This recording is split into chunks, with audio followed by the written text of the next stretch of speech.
Hi, I'm Laurie Clements Lambeth, and I'm going to speak with you about avoiding cliche and oversentimentality when writing about feelings and when writing about personal experience. This poem is a love poem, and it is also a poem about a very deeply private personal experience. Those ingredients could have added up to potential disaster, and in certain drafts of this poem, they did. But I worked real hard to try, and with a lot of help from other people, try to kind of suck away a lot of the over-sentimentality while boosting an emotional response from the reader, while boosting a resonance. So I'm going to read the poem for you first, and then we'll talk about some of the techniques. Coming down. Starting from the top, my husband undoes 19 nub buttons lining my spine. 3 open. Where exactly is the flaw that brought down the price? He's searching for tears in stitching. Plucking the side of the skirt, I show him. Faint streaks of yellow flowing from the bodice, seeping deep into the skirt's organza folds, each widening down to wash. 6. A kiss. An hour of worry at I do for naught. All white yellows over time, I say. 9. I can feel half my back undone. This dress just aged a little faster, oxidized and burned in the shop window. Happens to silk. 19. He opens me, guides the straps down my arms. All that fabric purling at my legs, foam and waves taller than my knee. For a moment, I feel the birth of Venus. Then I see my body. Bulges smoothed by corset, spine stippled with lesions, glowing red injection lumps studding my thighs. I hide them well most of the time. His hands stroke them, hold their heat, subcutaneous interferon half-globes. In the mirror, I wear a luminous necklace. I see him looking down my body to the gown. He offers his hand to help. For now, I can manage. Still in my pumps, I hoist the right leg out of its silken casement, stretch heel to floor. A moment for balance. Raise the left, high over folds, boundless yards of yellowed cream. Like climbing off a horse, I say. One boot in stirrup, the other hanging at its side. You let go and eventually reach ground. That last line, you let go and eventually reach ground, originally had one extra syllable, just one word in it that made this poem a little bit closer to cliche or the stuff of self-help books. And that was the word just. From such height, you just let go and eventually reach ground. It sounds so much more expected, and it doesn't sound like the language of poetry. It's not elevated. And I think it was a good idea, suggested to me by my teacher, to remove that word. And a number of other words were removed, and syntax was played with, all kinds of things. But what I'd like to talk about first is some of the techniques that this poem shares with the other poem that I speak about in the Poet's Studio, Hypertonia. Like Hypertonia, this poem has a lot of associative leaps. It differs from Hypertonia in that poem kind of has a very spare language, and this poem is more effusive. And also in Hypertonia, it seems that the trajectory of the associative leaps kind of go backwards to a childhood game, and then forward and forward and forward, so much beyond what the speaker or what the poet can imagine immediately. And in this poem, the associative leaps jump around quite a lot more. They jump across time and they jump across focus. I would say that in coming down, the associative leaps kind of braid time, offering moments of the present where the dress is coming down off of the speaker's body, but also moments of chit-chat in between there where the speaker is remembering buying the dress and the shop, and the speaker is remembering what the shopwoman told her about why the dress was flawed, which is that it oxidized in the shop window. So there's a lot more kind of jumping around, which I think allowed me to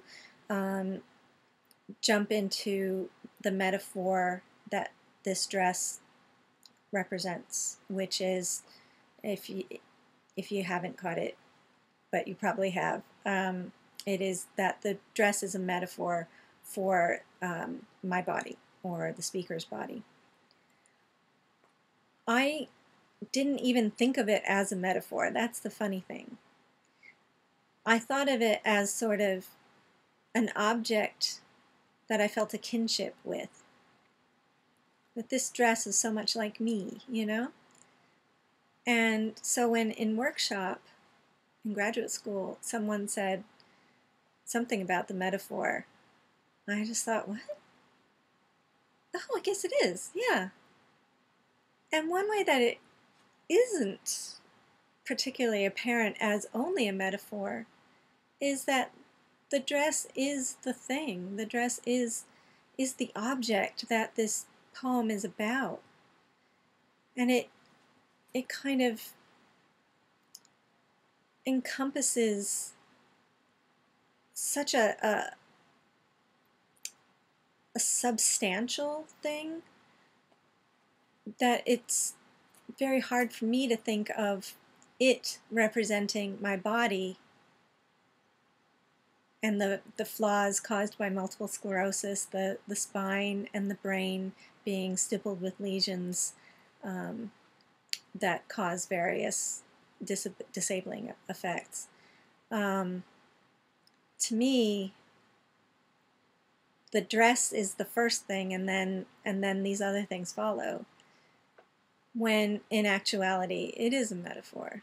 It is a metaphor, but it is a very present one. And if you've learned about metaphor, you know that metaphor contains a tenor and a vehicle.